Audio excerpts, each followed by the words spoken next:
در قسمت افتتاحی نمایش دیرکتوری آثارخانه ملی ظفرشاه ابراهیمزاده و رئیس اتفاق رسامانی تاجیکستان نرگس حمیدова راجع به حیات و فعالیت ادبی و هنری رسام سخنرانی نمودند.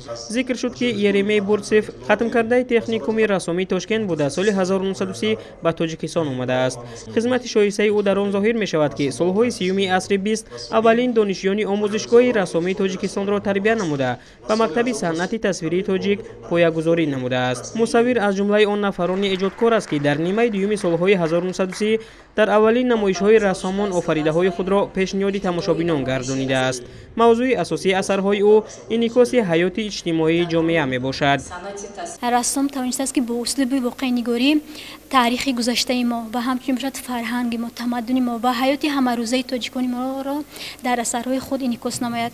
اثرهای رسام باشد یعنی در کتان و با رنگ‌های روغنین آفریده شده‌اند. واقع‌نگار از آن سبب نامیده شده است که هنگامی که ما اثرهای رسام را دیدنی می‌نماییم در حقیقت هم شاهد آن می‌شویم که واقع‌نگاران اثرهای رسام با موضوع‌ها و مضمون و محتوای بلند را انعکاس می‌نمایند. آموزگاران و دانشجویان دانشکده دولتی فرهنگ و صنعت تاجیکستان به نام میرزا ترسونزاده، دانشکده دولتی صنعت تصویری و دیزاین تاجیکستان، کالج جمهوریوی رسامی به نام میرزا رحمت علیموف، پژوهشگاه علمی تحقیقاتی فرهنگ و اطلاعات اولین تماشابینان این نمایش بودند. در چرابینی اسپوند طلایی آثارخانه ملی بیش از 24 عدد آفریده‌های رسام یرمی بورتسف به معرض تماشا گذاشته شدند.